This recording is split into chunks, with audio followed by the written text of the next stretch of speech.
role in the recent years sa meta natin.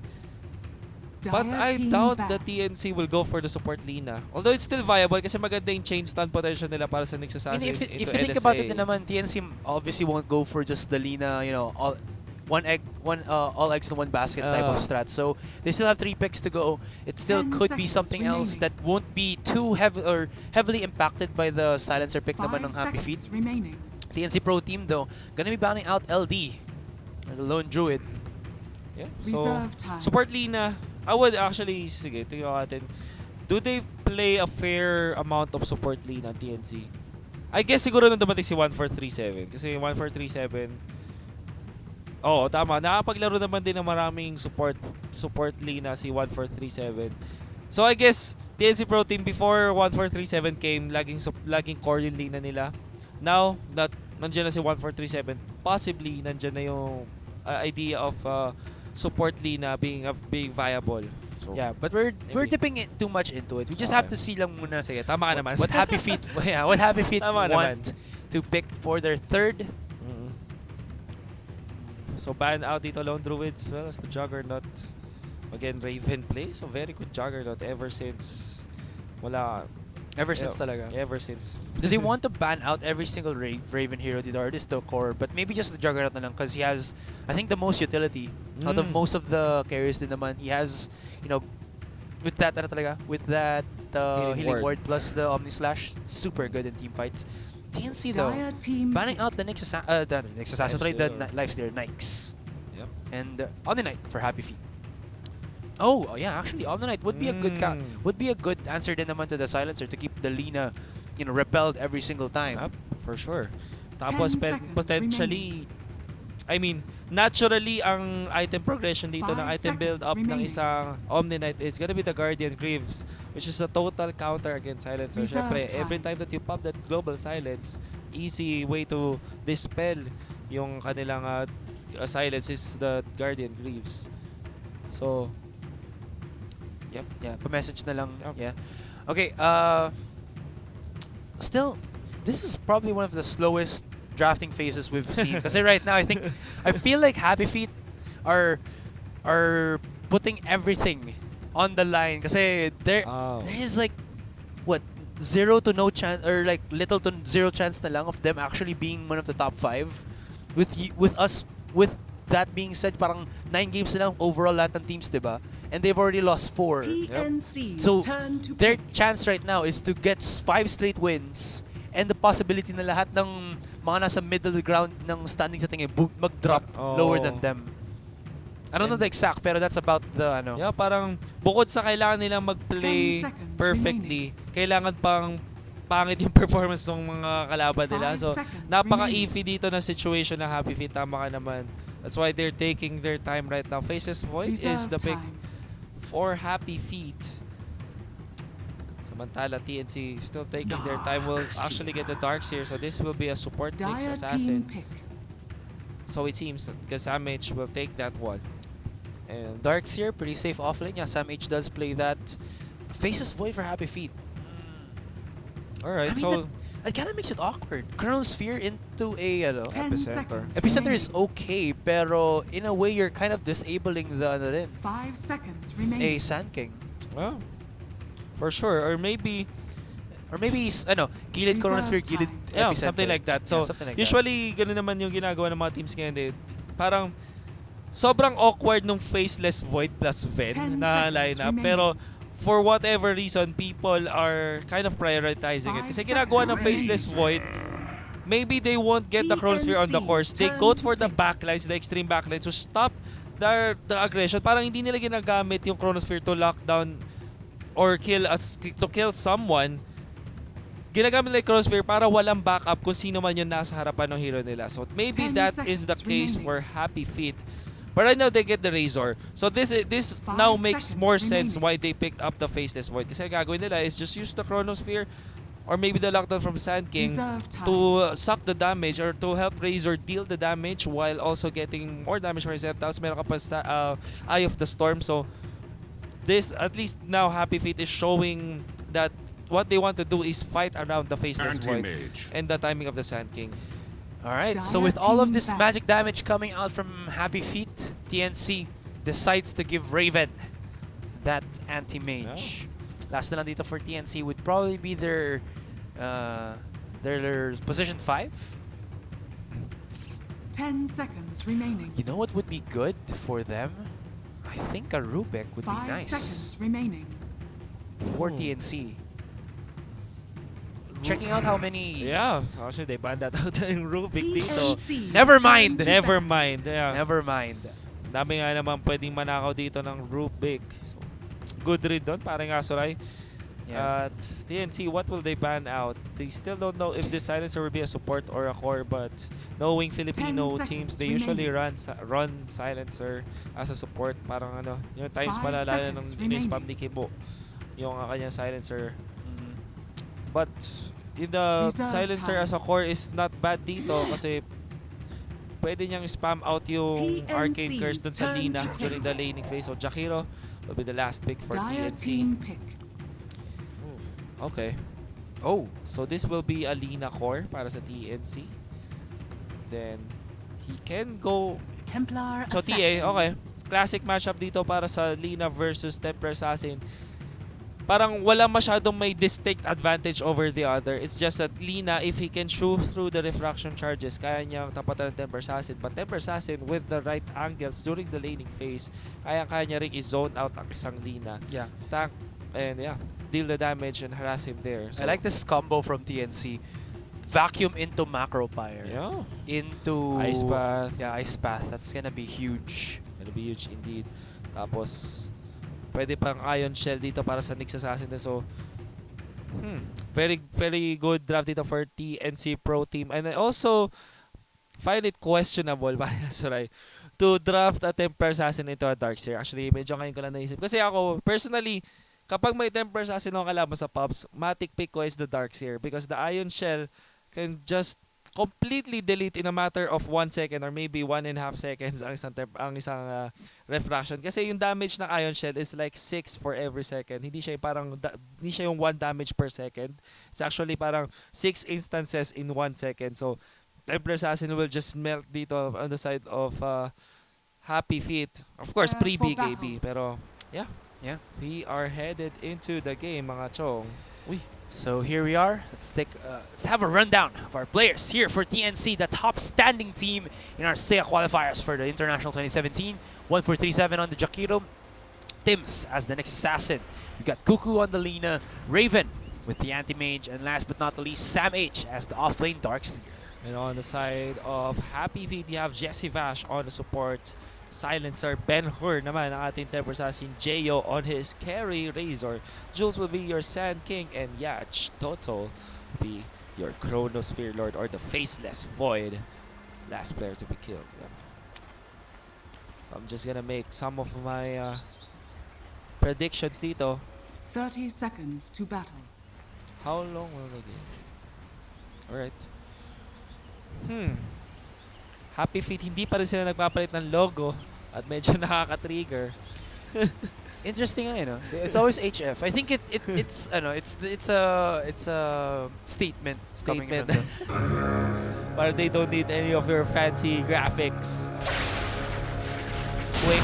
Uy, Static Link as well as the Burrow Strike connecting 3 members, dashing in onto the Darkseer. Pero Sam H, having that mindset keeps his skills alive. Pero he actually immediately used the Surge, so we won't have an Iron Shell straight off the bat. Kaya nga, actually, I was just gonna point that out. They forced out the Surge for Jules, Sam H. the Uy. body block from Jules, he's just going in aggressive onto Sam H. Does he have enough mana for another dive? Oh, this could be a little bit close. Sobrang agresibo ngayon ni Jules. But he will still keep himself alive. Does have the boots of speed. So itong salagubong na to, oh, there he's trying to chase down onto the courier. Won't find it. Yeah. Alam na ng TNC na nandun they siya. know. They know. They know the shenanigans of Happy Feet right here. Wait lang, I'm just gonna lower them. Meron. Okay na, okay na. Now, it's gonna be quite a scuffle here in the bottom lane. Samantala si Edge will just... And actually, dami niyang ano dito, regen. 2 sets of regen as well as the time walk. Well, that's quite standard when you're going up against a Jack hero. Dual breath from 1437. Will they go aggressive? Dive in Yaj? Di naman. Ang problema dito para kay Yaj is the anti-mage scaling up yung kanyang mana break dito for level 1, which means na even though he has the time walk, he cannot spam it out kasi mauubusan siya lagi ng mana dito. And Kuku just man up against Ben-Hur here in the mid lane. 11-1 ang kanyang last hits and denies dito. Samantala, Temper Assassin just have 7 last hits. Here in the top lane naman, there is a tri-lane versus a solo Darkseer na merong first skill na search dito. Medyo magsa-struggle siya to get the last hits. He's being zoned out. He wants to pull the creep, but keep Jules and Jesse Vash keeping him in check. Tri-lane for TNC in the top lane. Rather for Happy Feet pala. Yep. And Sam H is not finding any experience dito sa top lane. He's just level 1. Ganyan siya kahirap dito. Yeah. Ooh, I mean, he can get the bounty, which is alright then. Yaj. Wala na siyang wala na siyang mana ngayon. And he is just being bombarded by 1437's auto attack. This is, I think both offlaners dito not finding any openings. At least a stalemate dun sa side na yun. And Yaj chewed through his salve already and wala siyang mana. He has to back off the lane. Pero meron siyang level 3. Yung kanya katapat dito na Darkseer, sobrang hirap ng buhay. Level 1 lang siya dito. Unfortunately, wala pa siyang Ion Shield. So lalo din siya makakuha. But here comes the Sand King. He wants the kill on the courier. Maabot ba niya? Maabot niya indeed. And that is the bottle. Well, he died for a courier. Yeah. Sorry naman, 5 seconds. 5 seconds respawn. Yep. Not too bad. Not too shabby. But I think mas importante doon na nawala sa side ng TNC ay yung bote ni Kuku. Of course, he would have to wait for 3 or for yung I think 2 more minutes para bumalik yung kanyang courier, and this means that Ben-Hur can force him out of the lane just like what he is doing right now. He's just bullying this Lina who apparently has 2 more last hits dito. So I think Ben-Hur can snowball out of what Sand King did for him dito sa main after getting that courier kill. Oh, here comes Tips though. Stun. Uy, it will actually connect. LSA, nandun na, tinamaan siya dito. Dealing the damage. So he have the refraction. 10 more seconds. He will get it. Uy. Second drag. I think that was another Dragon Save connecting onto Ben-Hur, but he was able to get himself a bottle, and now Kuku is in a tight bind. And unfortunately, actually dito sa top lane, hindi natin napakita, but I saw that Darkseer or si Sam H dito desperately wants to get the bounty rune. Pumunta siya doon sa top lane to get the bounty rune and instant TP out dito sa kanyang own shrine para at least makakuha siya ng level 2. Courtesy of those 2 bounty runes, makaabot niya yung level 2, but he is still being forced out of even the jungle. Grabe, walang katakas-takas dito. This could be a kill onto Sam H. One more auto attack. And first blood will be drawn by Happy Feet. Na mamamatay na naman si Jules sa torre. Tier 2 tower is quite a handful for any kind of hero dito, especially early to this into the game. Whew. Kakaiba. So dito sa top lane naman, net worth wise, pangalawa ang Razor, samantala the anti-mage is first. Comes the aggression from Happy Feet. Jules again landing the barrel strike onto Teams. Teams is falling very low. He might die. Double man knock up. Oh no. Jesse Vash takes it out. Unti na lang HP ng Happy Feet, naghahabol pa sila. So 1-4-1 trade, but of course, Happy Feet getting the better end of the deal. Taking down the Nyx Assassin first. Mabuhay pa dito si Ben-Hur. Uy, look at that. Ben-Hur. Psionic Traps. Kuku does not have a level 6. Isa pang auto-attack dito. Mamatay na ata. Hindi! Kuku baits it in! Just in time. The LSA to connect as well. Oh, wow. That was devastating for Ben-Hur. He has the right idea, but I think it was more of the timing that he did not respect on the cooldown of LSA. Speaking of timing, sa baba naman si Yaj gonna go with a time walk. Habulin siya ngayon ni 1437, but it should be just harassment more than going in for the kill. But there you go. That's the micro potential na meron dito si Kuku sa mid lane. 4-2 with the lead going in favor of TNC, and Kuku is second in terms of net worth. Jules will take care of this set of stacks here in the dire jungle. Samantala Tims just laying down the ward very aggressively. Kailangan niya mag-ingat dito dahil tatlong heroes ng HF na nandito sa top lane. And still, the Darkseer is very poor. Level 3 pa lang Level ngayon. 3, 6 minutes in. Sam H. But now, I think makipag-holding hands na sa kanya ngayon si Jakiro. Yeah, I guess so. Or Parang Sword 57. nagawa na nila yung job niya dito sa may bottom lane, so it's time to at least help out Sam H getting the farm. Kasi Darkseer might need some levels. Well, farm hindi masyado siguro, I would say. Maganda pa rin effect niya, pero levels talaga sobrang importante para sa isang Darkseer. There might be a risk. 3v3. They connect onto 1437, pero Sam H as well as Tips going in aggressive. Jo does have the eye of the storm. Double kill for this Razor. And that is 6 intelligence going in favor of Jesse Vash. Pangilan na ba niya? 10 na after his assists. And TNC not respecting the potential of the static link dito. I think nakakuha siya ng enough damage to chew through even the Darkseer and the Nyx Assassin with a few hits. Raven though, it's a kill onto Yacht in the bottom lane with the Mana Void. Yes. At least Sven is the key for TNC dito dahil 3,800 na kanyang net worth. Siya ang pinakamayaman sa buong mapa natin. Susunod naman dito ang ating Razor. In terms of late game potential, I think TNC should be the winners. should be the winners, of course. We have the Anti-Mage. Anti-Mage as well as the Lina. And I think that they want to go to that later game. I think they want to weather through yung Happy Feet. Kasi Happy Feet, napakalakas sila during the mid-game dito. With the help of the Razor as well as the Chronosphere and the Temper Assassin. Okay lang. Isang hataw ni Raven. 1-8 ng mana ni Yudge nawawala. Ayun o. So, kailangan pa niya mag-time walk, which means na more mana being deducted from him. Pero tingin ko I think Yudge is in a better spot as compared to the Darkseer. Na kanina pa stuck pa rin sa pagiging level 4. May soul ring na siya. Pero May soul ring na, at least. at least.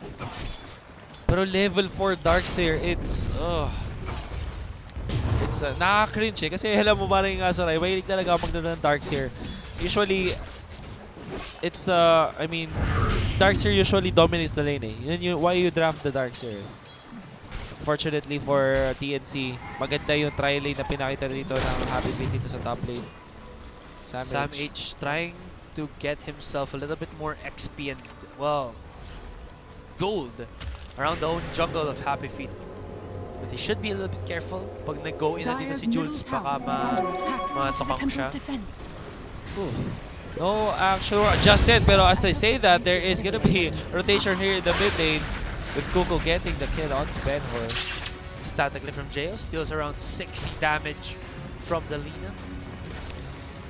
57 to be specific, and there is a smoke dito para sa Happy Feet. Meron sila Faces Boy as well as the Silencer, who has got 10 intelligence, 10 stolen intelligence, so he hits quite hard even early stage of the game. Yeah. And aside from that, Chronosphere is up for the Faces Void then. So, but all things considered, I think TNC is in a good spot, even though nahirapan yung kanilang Darkseer dito sa top lane. Kasi naman, tingnan mo naman yung net worth na kanilang position 1 and position 2. They are dominating. And meron pa sila nakukuhang stacks dito para kay Kuku. So this means that Kuku is getting a lot of farm around the map courtesy of the sacrifices from his team. I think TNC are not well too concerned about the state of their other players. Samantala ang HF naman, yeah, as long as Sam H can drop down a good combo with, or at least he can get to that level 6, it should be fine. for sure. And yeah, I think Happy Feet, they should up the tempo right now. Pero at least maybe in the next 2 minutes, at least get a movement around the map, get a kill. Utilize their Chronosphere. Radiant's middle tower Kasi is parang under kanina pa attack. level 16 dito si Yaj and he hasn't used his Chronosphere just yet. This should be their way to go, di ba? Para mag-start ng fight. Unfortunately, wala silang mahanap na opening. Because they have to address the issue in the mid lane. Yeah, which is Cuckoo on that Lina inverse. Here comes an aggression. Finally, Sam H reaches level 6. Sam H did reaches level 6, but I don't think that he picked up the wall of replica just yet. Yeah. Jayon naman, almost being started up by TNC, pero he's still a Razor, pretty damn strong, static Dire's field, bottom tower is under attack. as well as his build keeps a little bit of tankiness to be able to sustain the damage dito. At yung Razor kasi one of the best heroes para counter yung Nyx Assassin. Nyx Assassin kasi, di ba, marami siyang mga single target Dire's damage. And bottom with the, tower has been oh, denied. what do you call this, the third skill of Razor, kaya niyang mas slow kung sino man yung target sa kanya. Even the Lina with the Laguna Blade will be slowed by this passive of Razor. Tinatawag natin na, what do you call this, the unstable current. Also deals the damage. Here comes Tims though, the Impel, it is gonna connect. LSA, the follow-up will deliver. The silence is perfect from Happy Feet. Global Ano nga, silence there. sorry. Just for the meantime lang naman, Ben-Hur can still be in trouble dito, but they won't overcome. Ganda ang pinakita dito ng Happy Feet. Tis Kasi mine. pakas na talaga yun no? LSA dito ni Radiant's Goku. bottom tower is With the under help of the attack. Global Silence, mabubuhay ang tropa nyo si Temper Assassin. Is it a good usage of the skill? I would say okay. Para okay lang kasi at least nabuhay dun yung kanilang core. But they want to use the Global Silence offensively. Now, actually TNC is quite courageous dito. Uy, Chronosphere though. But Chronosphere coming in from Happy Feet, Yaj has to back away. Hindi ganun kalakas ang impact ng Radiant's Chronosphere niya, bottom more of a tower is defensive under one. attack. Yeah. Para lang hindi mag-over or hindi makahabol dito ang TNC sa kanilang rather escaping route. Yeah, so both ultimates from Happy Feet being used defensively. They also catch Yaj dito. Can he time walk out? The answer is gonna be yes, but there's still a lot of chase potential mula sa TNC. Being slowed, there is gonna be the mana burn, pero the magic wand will help him dissuade TNC from chasing further. Sa kanya. At mukhang ang sunod na yung item is gonna be the Ring of Aquila. So, medyo I don't know. I would say, I think both teams wanting to get something done pero they are not, parang hindi sila nagko-commit ng enough, I would say. Kasi katulad ng Happy Feet, napaka-defensive ng pagkakagamit nila ng kanilang mga ultimates dito. Well, I guess it's more about a factor of TNC forcing out yung mga valuable na ultimates dito or then Bloodstone and Battle Fury. So I think this is go time definitely for TNC. Every time na kukuha kayo ng Bloodstone sa inyong core, always make it to a point that you utilize it as soon as possible makakuha kayo ng kills. So they're looking for Yaj. The LSA will actually not correct here in the mid lane. Makataas ng konti si Yaj dito.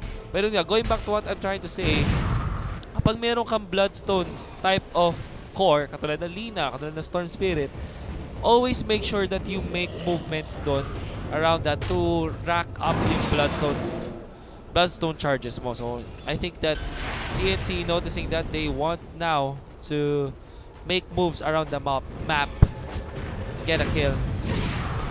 Fortunately, meron silang Jakiro dito to slowly chip down the tower using the liquid fire. Can slowly take down the objectives here in the mid lane. Yeah, but Happy Feet, very methodical, or at least very aware of that, and they try to always go for the denies with the help from their Razor. Razor, yep. So there's gonna be the smoke from Happy Feet. They are making Radiant's bottom tower way is under attack. dito sa top lane. Pero yung rest ng Happy Feet ay papunta sa baba. So the smoke from TNC walang ma-achieve. And Ben-Hur actually dealing a lot of damage here in the tower. On the tower pala. Samich is right here. He got spotted out by the Radiant's Psionic Trap. bottom tower So has fallen. Yeah. yeah, TNC has to give Dire's away top the tower. is under attack. Good start though for Happy Feet. I mean, we're saying how they've lost like four games in a row, but their start in this 5th game for Happy Feet, or against Bonus here. Here you go. should be good. So, one down. Next Assassin will take down double kill para kay Benford dito. And immediately, they will head their way onto the Roshan pit. Good Chronosphere. Isa lang tinamaan pero still very valuable. That gave a lot of damage dito para sa Razor through the static link. Tapos meron pang double damage dito si Temper Assassin. Although, Kuko will take down that Sand King with an easy combo. Respect Kuku's Laguna. Yeah, definitely. The Kuku Blade. The Kuko Blade. Laguna Blade. Oh, at medyo nakakaungos na sa kahirapan ang ating Darkseer mga chong. Meron na siyang mechanism. Or the mech. Mechanism. Yeah. The mechanism is now up for the Darkseer. So, again, paunti-unti nang dumadami ang items ng TNC dito. Na pang team fight. Meron silang mech. Meron silang Bloodstone. Palapit na rin sa Yule Scepter dito ang ating Lina. Samantala, ang ating anti-mage, palapit na rin sa kanyang Yasha. On the contrary, Happy Feet, meron lang silang Blink Dagger para kay Temper Assassin as well as Jules on the Sand King. And only the drums available for J.O. So, nothing too big of a pick-up dito for the side of Happy Feet. Although I would like to take note that Desolator is almost up on the Temper Assassin, only 700 gold away sa kanyang potential na pagkuha ng Desolator.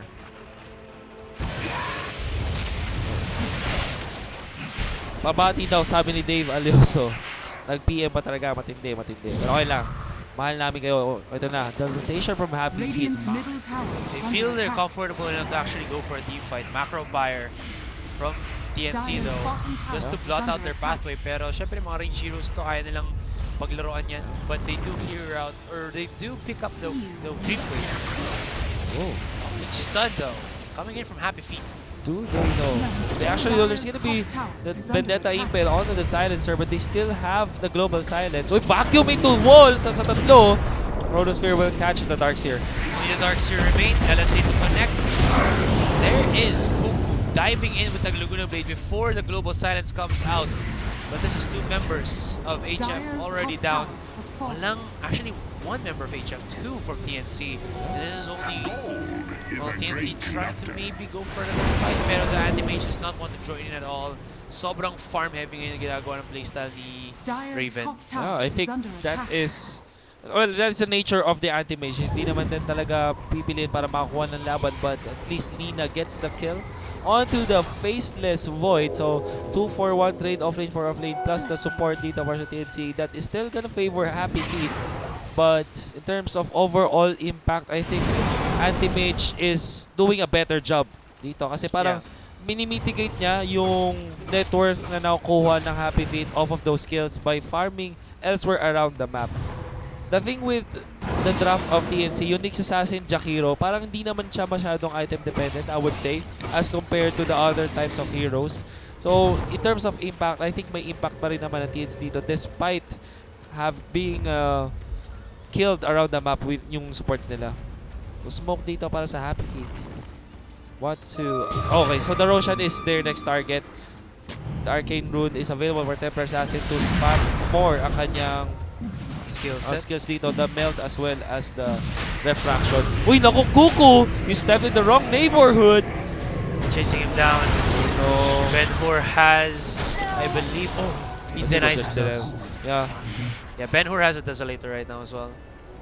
Well, I would say na Kuku stopped the Roshan from being taken down because of that misstep, but again, losing valuable Bloodstone charges, I think that's not what Kuku is planning to do. Unfortunately, yun nga, stepped in the wrong neighborhood, I would say. Si Kuku. Siya naging over-aggressive. From downtown, the better Burrow Strike connects. Takes out, well, Nyx Assassin. 24 seconds down. Pero ang Pero halamangan pa rin in terms of net worth, it's favoring TNC. Smoke sila dito, even without the Vendetta. Vacuum into the wall. again. Dalawa na huli, but the silence again. Huge There. combination coming in from TNC. There's the Epicenter. global silence as well. Epicenter comes out from Jules, and they're trying to focus in onto the Dark Seer. They get the kill as well, but Raven is right here. He has to respect the Desolator potential of Ben-Hur. Pero si Ben-Hur nag-dive in against a Shrine fight, and TNC are playing in their battlefield perfectly against Happy Feet. Jesse Bash, he wants to run away, pero may palda siya, natapilok siya na onti dun, and he can't get away. Oh, Cuckoo gets it in. Yeah, Yaj Chronosphere though. drops the Chronos, but keeps in check his own teammate. Jaos right here dives in by Raven. They're chasing in onto, well, at least the Razor. But do they decide to chase him down? Can they actually get the kill onto the Razor? That's going to be a no, but still 4 for the price of 2. TNC coming out on top. Eto lang alam nyo yung TNC, this is trivia din para sa inyo, Azurai din. Kasi, di ba, ano sila, 4v5 situation yung nangyari doon.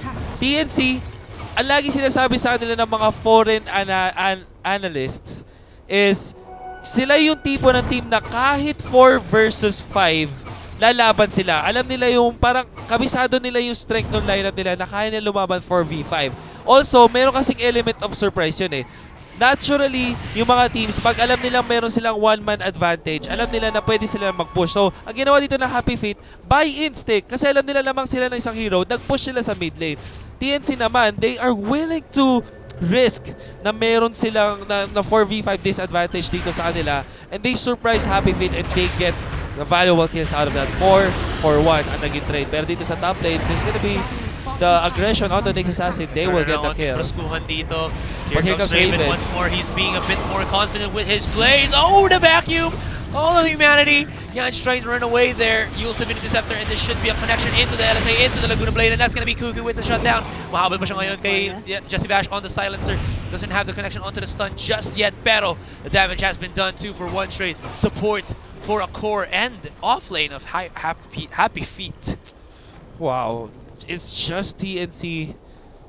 I mean, mas maganda yung lagi yung execution nila dito. Always getting the combos off. Kasi parang on their own, hindi ganun kalakas ang kanilang mga heroes dito. But always TNC, lagi silang nakakahanap ng ways to set up the fight. Kita nyo kanina, the Yule Scepter onto the Ice Path, onto the Light Strike Array to make sure na hindi na makakataas yung... Aray.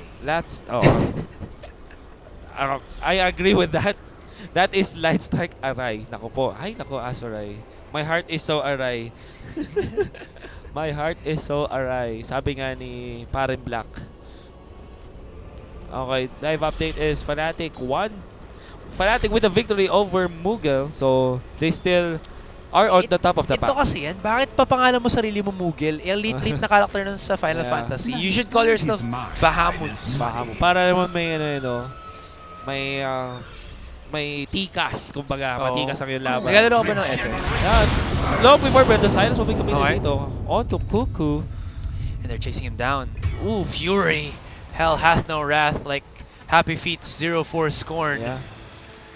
14-13. So, at least, that is Happy Feet getting a break into this game. Nakakuha sila ng very valuable kill kay Lina, which means na buwaba na kanyang Bloodstone charges to 8. Tapos nakakuha pa sila 650 gold out of that. Very big victory for Happy Feet.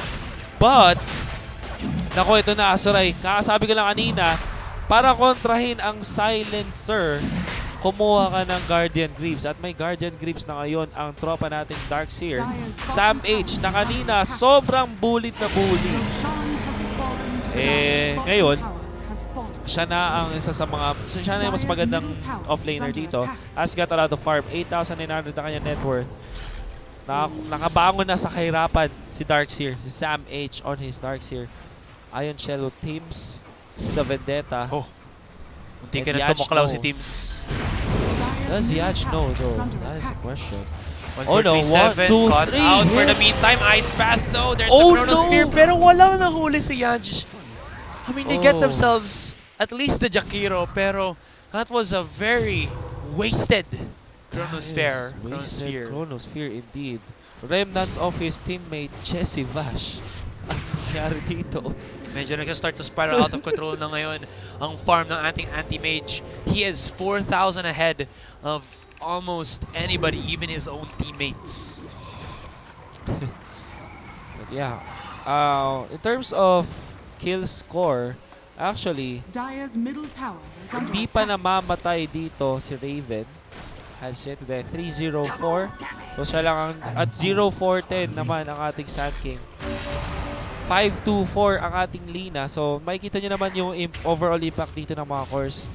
With a lot of kills but few deaths dito para kay Lina, as well as this anti-mage mula kay Raven. Blessings. Ating item check tayo dito. Bloodstone at Yule Scepter at going to Ashima's Guard. Pero dito na, naku, instant silence. Instant silence comes out from the silencer. Ben-Hur deals or makes quick play of the next assassin. Susunod pa siya ngayon. Kaya 1-4-3-7 pero nag-backstab play ngayon. Si Kuku going up against Ben-Hur. Oh, but no. He still couldn't get the damage and he, I believe, denies himself. Where is the anti-mage? Way out of the fight. From the looks of it. Ang ganda ng pinakita dito Happy Feet. They avoided all of the ice path dito para hindi makapag-connect, even the impale. Tapos dito si Kuko, ang ganda ng idea niya to go up and backstab yung si Ben-Hur Templar Assassin. He can easily do that, pero unfortunately nandun si Radiant's Faceless middle Void tower is under to attack. use that yung time dilation. And time dilation is quite counter para sa isang Lina, kasi alam naman natin Lina Radiant's wants to middle spam tower those has fallen. skills, and every time na makapag time dilation siya, ibig sabihin hindi makakapaglan ng combo dito sa Lina. That also means no damage to be dealt and then no fiery souls, and that meant as well na mapapatay agad siya ni Ben-Hur dito even after that backstab. So good team fight dito coming out from Happy Feet, knowing how to deal with the onslaught of TNC. So parang ang idea lang na ginagawa dito ng Happy Feet is to dodge, to ano ba lang, microplay na lang eh. Dodge natin yung mga ice path dito, dodge natin yung impale. Every chance na kaya nating iwasan yung mga skills ng TNC, kaya nating manalo sa laban. That's what they did dun sa previous fight. They are still long ways to go. Parang aso rin dito. Almost, I think 7,000, yeah, 8,000. Yep. More than 8,000 net worth lead. But they're slowly getting there. Kasi majority of their net worth lead naman nandun lang mismo sa ano anti-mage. But here comes Low. They're charging in no. again onto Kuku. Wala pa siyang suporta dito. But look at that. He was actually able to get away. Mali pang pinuwestohan dito sa Ionic Trap ni Ben-Hur, and Kuku runs Dire's away. middle Like I tower said, is under ran attack. away with his life. Yeah. Dire's structures Quite are an awkward engagement from both teams. Is not getting anything out of that. Radiant's top tower is under attack. Yeah. Okay. Sige, so 28 minutes still heavily in favor of the heroes from TNC. So I've said, pero sabi ko nga, majority of the network lead na meron ang TNC ay nandun lang sa anti-mage. At yung Templar Assassin naman dito, slowly catching up. Actually, mas mayaman pa siya kay Lina. Tapos si Razor din, mayaman naman. So, I think Happy Feet still has a fighting chance. And they, although patapos na yung mid-game na alam natin na nandun nag-rise yung Happy Feet, I think at the early stage of the late game, mas lamang pa rin sila dito. Or dito sa top lane, look at that, Lina. Kuku na naman. Kuko has got the blink out. So, oh no! Wala He siya. used it. He used it. He dodged though. The Bardo Strike, no. There is no hit of the right leg from Ben-Hur, that happy sauna. Medyo naghahanap masyado ng saya si Kuku. Wala eh. He, Happy Feet, happy ending. oh no, and happy sauna. Bakit kaya? Alam mo, I wonder, pare Kasuray, bakit kaya HF that Ben-Hur, that happy sauna? Oh. Maybe they want the, ano talaga, gusto nila, sponsor nila yung happy sauna na, I'm pretty sure happy sauna is a spa. I'm not, I'll take your don't quote me on it. It's Don't a quote me. spa that's happy. Yeah, it's a sauna spa na masaya doon, I guess. I guess. Don't quote me on that, guys. Wala akong alam dyan. Ito. Pero dito si Teams, kasi mga sponsor yan eh. Si Teams, Predator ang kanyang sponsor. Diba? Jusku. Dire's middle tower is under Predator. attack. Yep. Pero di ba bagong sponsor na Predator? Di ko lang alam kung ano yung Chinese characters dito sa TNC. Baka Chinese, ano yan, for Predator. Oh, maybe. Betting side. Big shoutout pala kay Boss Alo na mukhang sponsor din ng Para sila yata na sponsor ni Ben-Hur. Happy sana. Yung sabi sa amin ni Direk. Shoutout kay Alo De Leon. Beautiful. Dog Lord. Dog Lords. Dog Lords. Naku, nilabas na si Ender. Nilabas naman natin si Ender. Tingnan natin. Medyo may mga naghahanap din kay Ender eh. Smoke para sa Happy Feet dito. They want to make a move. They actually drew a circle dito. Gusto nilang medyo mag-explore. They might have given out their position after that. Yeah. At yun nga, nahalata. Nagkiping Oh, no. din si, nagkiping din si Nyx Assassin. Yeah, so they gave away their position dahil sa paggamit ni Ben-Hur dito. Kasi although hindi nyo makikita visually na nandun yung heroes, kapag nag-observe kayo enough at nakita nyo na nagkaroon ng parang burst nuke dun sa mga creeps, it only means na may hero na naka-smoke dun. So that's why TNC got the upper hand and picked out the position completely of Happy Feet. So konting item check lang tayo dito mga chong. I think Shiva's Guard ang next item ni Kuku.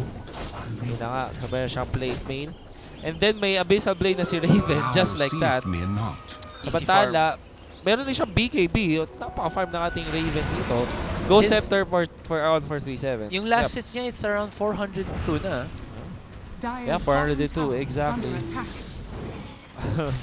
Considering si network. Jo, who's only around 179, and Ben-Hur, who's 283, Raven has been hard at work getting all of that farm. Trabaho lang dito. Jayo actually has the BKB BKB. activated. Huge Chronosphere comes out from this. From damage this from Faceless Raven. Void, but Raven is just too good. Has the BKB as well. Nag-reposition siya, spots out Ben-Hur, and ito na, TNC. All they had to do was wait. All they had to do was wait for Raven to come online, and he has 2 straight kills. Namatay pa dito ang position 2 ng Happy Feet. And just after that, balik sa trabaho dito si paring Raven natin. No buyback. Take note, ang ating Temper Assassin dito as well as the Faceless Void. And I don't think that they have a chance. There's gonna be the U-Scepter, LSA, Iceman connecting, and they have dealt the damage. Abyssal Blade on top of it. Oh, Jo, you will not survive. And here comes another Macro Fire dito sa gilid, and they will take down Jules. Yan ang totoong Happy Sona. Ang Macro Fire ni 1437. Definitely. Happy for TNC but not so happy for Happy Feet. Ang daming happy dun sa mga sinabi natin. And Courier! Naku po, buyong pa ako. Courier! Diyos ko. Nagbibinata. Ba't kaya ako nagbibinata? No? Parang tingin mo, parang Azurai. Pero, well, hindi ako sabihin nyo ng dahilan eh. Kasi, pero let's go back into the ball game. Another bash. Abyssal Blade and dinakdakan pa ng Mana Void. Wala na nga. Gusto lang magsabi ng hi, hello. oh no. Pinatay nyo pa. Yaj just want to say hi. Si Yaj Dotto. And again, I think Anti-Mage dito, si Raven, maximizing the cooldown of the Abyssal Blade na 35 seconds. I think almost a few seconds nung na maging off cooldown yung Abyssal. Gagamit niya is gonna be the use. No BKB. Connect ngayon. There's going to be at least the 4 staff to be able to push back Ben-Hur to keep himself safe. But the damage has been done. Ice Pad as well. And Mega And again, Creeps. all barracks destroyed and Mega Creeps. Hindi Mega Creeps. Mega Creeps lang. Yeah. Alabas na. Is quite devastating for Happy Feet. All it took was one clash kung saan si Raven ay in the right position to deal the damage. Raven has yet to die, mga chong. Tandaan nyo, ang kanyang score is 704 with 419 last hits at 2,700 na kanyang net worth. This is the Raven show, paring Azurai. The Raven show in That's so Raven. That's so Raven. DKB, perfect itemization para sa tropa nating Anti-Mage. And this is why TNC is undefeated in this contention, and they are inching their way towards the top position, closer and closer. They just know how to fight from all different sides of the board. Like, isipin mo, kahit man behind sila, alam pa rin nila kung saan yung PowerPoint agad nila. Most comps they know, the win condition for their comps is pretty clear to them, even if it's not for us, which is what gives TNC, I feel like, a huge edge. And And Very huge. aside from that pala, a little bit of a trivia. If you type in sa comments ng Facebook, either Harry Potter, Gryffindor, Ravenclaw, Oh, yeah. Hufflepuff, or Slytherin, magkakaroon ng magic wand na lilitaw. And we'll color the text. Oh, that's cool. Naisip ko lang kasi Raven eh. Raven. Oh, Ravenclaw. The Claw of Raven is quite strong this game. Actually, dropping yung kanyang... I mean, not dropping, pero nilagay niya sa backpack ang kanyang threads dito. I mean, he doesn't need it. Yeah, In a way, diba, I think Luna, and as well as an anti-mage has the fastest movement speed without boots in-game. Yeah, base moves with Jo. Very aggressive here, but the Chronosphere catches too. Pero Makakasunod ba nasa dito low ang pit si Happy Feet? Jo. Ang tagal, pero there you go, Ben-Hur with the damage going in. And susunod dito si Sam H. Before that though, he puts out Oh, a no. vacuum Here comes into Raven. the wall of Replica. Junko Dai. Ito na po ngayon, lalabas sa si Raven. Kakain pa siya ng epicenter, pero tingnan mo na, kinikiliti lang siya ngayon ng Happy Feet. Kinikilig lang, pero there's going to be the ice. But LSA on to Ben-Hur, and pinawian agad. No Ngayon, buyback, and GG has been called. There is the Dire Throne. Ang laki ng miscommunication on the side of Happy Feet dito. Dire Throne exposed. With the Chronosphere, isama mo pa yung... Uy! Ay, grabe, nagkamali ako ng prediction by 9 seconds. Anyway, going back, tama diba? Pero sa mga nagtataas, nag-predict ako na meron akong in-game predictions. Tama ako sa lahat. Except dun sa how long the game will be. Na ang prediction ko is until 37 minutes. And naging 37:09. Anyway, yun nga, parang dun sa last crash, kung makita mo parang yesterday, nasabi mo, ang tagal nung nangyari dito. I think it became slow kasi yung miscommunication nga between Yaj and Jo. Kasi yung Chronosphere, while it hit two heroes of TNC, nandun din sa loob si Jo, which meron pa siyang BKB nun. So potentially sana makapag-deal siya nun